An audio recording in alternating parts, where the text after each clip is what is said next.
video number 17 for Fablehaven. So they were counting down. 1, 2, 3. Seth stepped off the ladder, embracing the teat. He slid down it and fell to the floor along with an impressive jet of milk.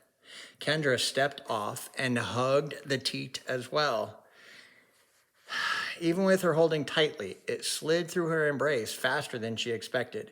She hit the floor with warm milk already soaking her jeans. Seth was on his way back up the ladder. "I'm already disgusted," he said, stepping off and sliding down again. This time, he kept his feet when he landed. Kendra went up and slid down again, hugging as hard as she could. She descended a little more slowly, but still fell over when she hit the floor. Already, milk was everywhere.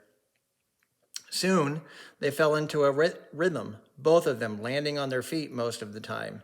The engorged udder hung low, and they got better at using the teat hug to control their fall. Milk gushed copiously. While they were sliding, the teats sprayed like fire hoses. It must have been at least 70 jumps each before the output began to slacken. "Other side," Kendra gasped, breathing hard. "My arms are dead," Seth complained. "We have to hurry." They scooted the ladders over and repeated the process. Kendra tried to pretend she was on a surreal playground where the kids waded in milk instead of sand and slid down thick, meaty poles. Kendra focused on climbing the ladder and landing as lightly as possible. She worried that if either action became routine, she could have a bad accident, spraining an ankle, breaking a bone, or worse. At the first sign that the flow of milk was slackening, they collapsed in exhaustion, not worried about lying in milk because their clothes and hair were already drenched. Both of them gulped air desperately. Kendra put a hand to her neck. "My heart is beating like a jackhammer." "I thought I was going to puke. That was so foul," complained Seth. "I'm more tired than sick." Think about it. You're dripping with warm, raw milk while your face rubs down a cow nipple about 100 times. More than that, we doused the whole barn, Seth said. "I'm never drinking milk again." "I'm never going to the playground," Kendra vowed. "What?" Hard to explain. Seth scanned the area under the cow. "The floor has drains, but I don't think much of the milk is going down." "I saw a hose. I doubt the cow would like milk rotting all over the place." Kendra sat up and squeezed milk out of her hair. "That was the best workout I ever had. I'm dead." "If I did that every day, I'd look like Hercules," Seth said. "You mind grabbing the ladders?" "Not if you do the hosing." The hose was long and had good water pressure, and the drain seemed to have plenty of capacity. Flushing the milk away turned out to be the easiest part of the process.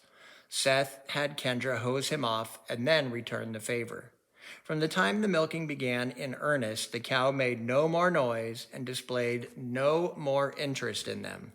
They called for Grandpa and Lena in the barn, just to be sure, starting with small voices to avoid startling the cow and gradually building to shouts. As had been their lot all day, their calls went unanswered. "Should we go back to the house?" Kendra asked. "I guess. It will be dark before long." "I'm tired and hungry. We should look for food." They left the barn. The day was waning. "You have a big tear in your shirt," Kendra said. "I ripped it while we were running from that ogress." "I have a pink one you can borrow." "This will work fine," Seth said, "once it dries off." "The pink one would hide you just as well as the camouflage," Kendra said. "Are all girls as brainless as you? You're telling me a green shirt will make you invisible to monsters?" "No, less visible. Less is the point. Less than your blue one." "I guess I should find a green one too." Chapter 13, An Unexpected Message. Sitting on the floor in the dining room, Kendra took a bite of her second peanut butter and jelly sandwich. Scouring the kitchen, she and Seth had found enough food to last for weeks. The pantry contained canned fruits and vegetables, unbroken jars of preserves, bread, oatmeal, cream of wheat, crackers, tuna, and lots of other stuff. The fridge still worked, even lying on its side, and they cleaned out the broken glass the best they could. There remained plenty of milk, cheese, and eggs. The freezer held a lot of meat. Kendra took another bite. Leaning back, she closed her eyes. She'd felt hungry enough for a second sandwich, but now she doubted she could finish it. I'm exhausted, she announced. Me too, Seth said. He put a piece of cheese on a cracker and topped it with a sardine bathed in mustard sauce. My eyes feel itchy. My throat feels prickly, Kendra said. The sun isn't even down. What are we going to do about Grandpa? I think the best thing we can do is get some rest. We'll think more clearly in the morning. How long did we sleep last night? Seth asked. About half an hour, Kendra guessed. We've stayed up for almost 2 days? Now you'll sleep for 2 days. Whatever, said Seth. It's true. Your glands will secrete a cocoon. I'm not that gullible. That's why you're so hungry. You're storing up fat for hibernation. Seth finished the cracker. You should try a sardine. I don't eat fish still attached. I don't eat fish with heads still attached. The heads are the best part. You can feel the eyes pop when you... Enough, Kendra stood up. I need to get to bed. Seth rose as well. Me too. They climbed the stairs, passed down the cluttered hall, and mounted the steps to the attic. Their room had taken a beating, everything except the beds. Goldilocks strutted over to the corner and started clucking. Her feed was scattered across the floor. You're right that the salt didn't seem to be working, Seth said. It might only work in here. They were jerks, but those goat guys were pretty funny. They're called satyrs, Kendra said. I need to find some C batteries. They said they'd give us gold. They didn't say how much. Still, trading batteries for gold, I could become a millionaire. I'm not sure I would trust those guys. Kendra flopped onto her bed, face in her pillow. What does Goldilocks keep clucking about? I bet she misses her cage. Seth crossed the floor to the flustered hen. Kendra, you better come see this. Can I look in the morning, she said, her voice muffled by the pillow. You need to look now. Kendra pushed herself off her bed and walked over to Seth. In the corner on the floor, more than 100 feed kernels had been arranged to form 6 letters. I am Graham. You've got to be kidding, Kendra said. She gave Seth a suspicious glance. Did you write this? No way. Kendra squatted in front of Goldilocks. You're my Grandma Sorensen? Shows a picture. Hard to read, though. The hen bobbed her head as if in affirmation. Was that a yes? The head bobbed again. Give me a no so I can be sure, Kendra said. Goldilocks shook her head. How did this happen? Seth asked. Somebody transformed you? The chicken bobbed her head. How do we change you back? Kendra asked. Goldilocks held still. Why didn't Grandpa change her back? Seth asked. Did Grandpa Sorensen try to restore you? Kendra inquired. Goldilocks bobbed her head and then shook it. Yes and no? The head nodded. He tried but failed, Kendra guessed. The hen gave another affirmative. Do you know a way we can change you back? Kendra asked. Another head bob. Is it something we can do in the house? Kendra asked. The head shook. Do we need to take you to the witch? Seth tried. The head bobbed, and then the hen flapped her wings, moving away. Wait, Grandma. Kendra reached for the hen, but the flustered bird dodged her grasp. She's freaking out. Seth chased her down. Grandma, he said, can you still hear us? The hen made no acknowledgement of comprehension. Grandma, Kendra said, can you still respond to us? The chicken squirmed. Seth kept hold of her. The chicken pecked his hand, and he dropped her. They watched Goldilocks for several minutes. She did nothing to suggest abnormal intelligence and offered no recognizable reaction to any questions. She was answering us before, right? Kendra asked. She wrote us a message, Seth said, pointing at the I am Graham in the corner. She must have had just a short window to communicate with us, Kendra reasoned. Once she got the message across, she left it in our hands. Why hasn't she spoken up before? I don't know. Maybe she's tried, but we never got the message. Seth cocked his head thoughtfully and then gave a small shrug. Do we take her to the witch in the morning? I don't know. Muriel only has one knot left. No matter what, we don't undo the last knot. But maybe we could bargain with her. Bargain with what? Kendra asked. We could bring food or other stuff, things to make her more comfortable in that shack. I don't picture her going for it. She'll know we're desperate to fix Grandma. We won't give her another choice. Kendra bit her lip. What if she won't budge? She wouldn't for Grandpa. Do we set Muriel free if she will change Grandma back? No way, said Seth. As soon as she gets free, what keeps her from turning all of us into chickens?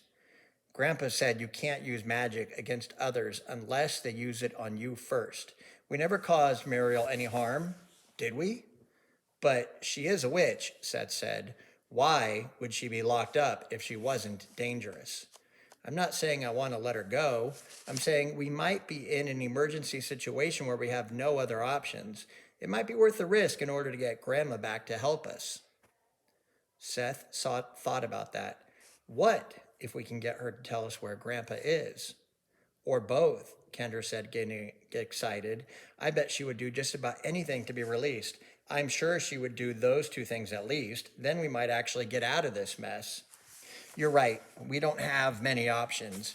We should sleep on it, Kendra said. We're both worn out. We can decide what to do in the morning. Okay. Kendra climbed into bed, slid under the covers, let her head sink into the pillow, and fell asleep before another thought entered her mind. Maybe we shouldn't have rinsed the milk out of our clothes, Seth said. Then we could churn butter while we walk. Foul.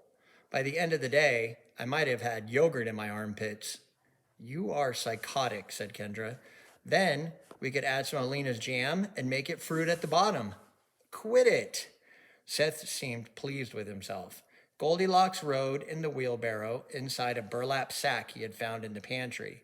They had tried to bend the cage back into shape, but could not get the door to stay on. The sack had a drawstring, which they pulled snugly around the hen's neck so her head could stick out. It was hard to think of the chicken as Grandma Sorensen. The hen had not performed a single grandmotherly action all morning. She showed no reaction to the announcement that they were going to see Muriel, and she laid an egg on Kendra's bed during the night. Kendra and Seth had awakened just before sunrise. In the barn, they had found the wheelbarrow, which they determined might be easier than carrying Goldilocks the entire way to the ivy shack. It was Kendra's turn, pushing the wheelbarrow. The chicken seemed serene. She was probably enjoying the fresh air. The weather was pleasant, sunny and warm without being hot. Kendra wondered how the negotiations with Muriel would go. In the end, they had decided it would do no harm to see what terms they could reach with the witch. Then they could base their final decision on the facts of what Muriel would be willing to do, rather than conjecture.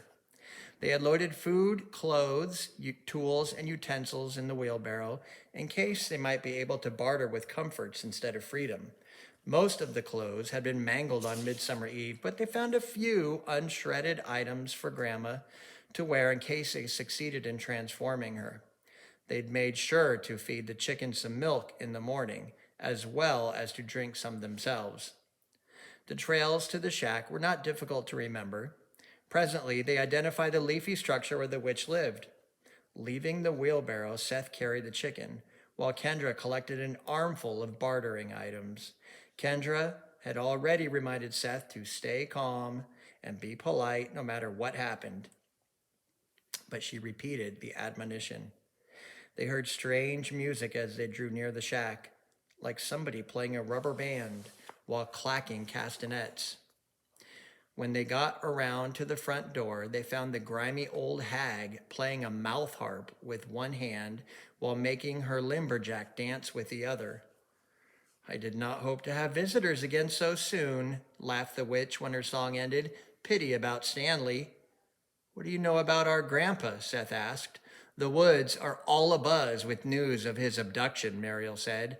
The Naiadic housekeeper as well, if one is to lend an ear to the gossip. Quite the scandal. Do you know where they are? Seth tried. Look at all the lovely gifts you brought me, the witch gushed, clasping her veiny hands together. The quilt is gorgeous, but it would be ruined in my humble dwelling. I'll not let you waste your generosity on me. I would not know what to do with such niceties. We brought these to trade, Kendra said. Trade? The witch asked theatrically, smacking her lips. For my tea? Nonsense, child. I would not dream of exacting a toll for my hospitality. Come inside, and the three of us shall drink together. Not to trade for tea, Seth said, holding up Goldilocks. We want you to change our grandma back into herself. In exchange for a chicken? She is the chicken, Kendra explained. The witch grinned, stroking her chin. I thought I recognized her, she mused. You poor dears, one guardian carried off in the night, the other reduced to poultry. We can offer you a quilt, a bathrobe, a toothbrush, and a lot of homemade food, Kendra said. Charming as that may be, Muriel said, I would require the energy of a knot unraveling to work any spell capable of restoring your grandmother to her former state.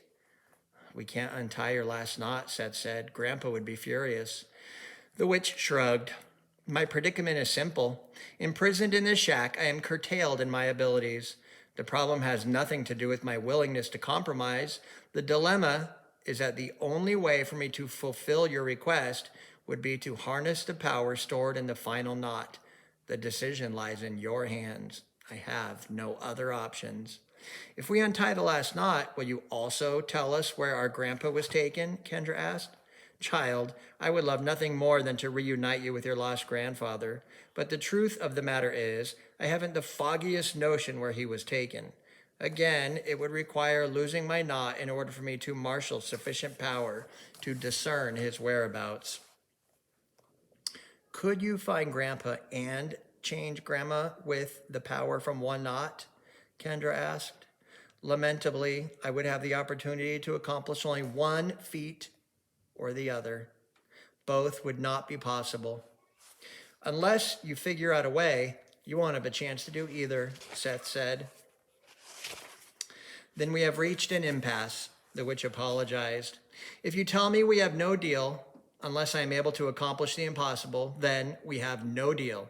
I will fulfill either of your requests, but not both. If we have you change Grandma back, Kendra asked, could you help us find Grandpa once you're free? Perhaps, the witch mused. Yes, without guarantees. Once free, I could probably use my abilities to shed light on the location of your grandfather. How do we know you won't attack us if we let you go? A fair question, Muriel said. I might be embittered by long years of imprisonment and eager to work mischief once released. However, I give you my word as a practitioner of the ancient art that I will not inflict any harm upon you or your grandmother upon my deliverance from this confinement. If I held any malice, it would be toward those who initiated my incarceration, enemies who passed from this life decades ago, not those who set me free. If anything, I would consider myself indebted. And you promised to help us find Grandpa Sorensen, Kendra said. Your grandmother might refuse my help. She and your grandfather have never held me in much esteem. But if she will accept my assistance in locating Stan, I will give it. We need to talk about this in private, Kendra said. Be my guest, Muriel said. And we shall stop there for today.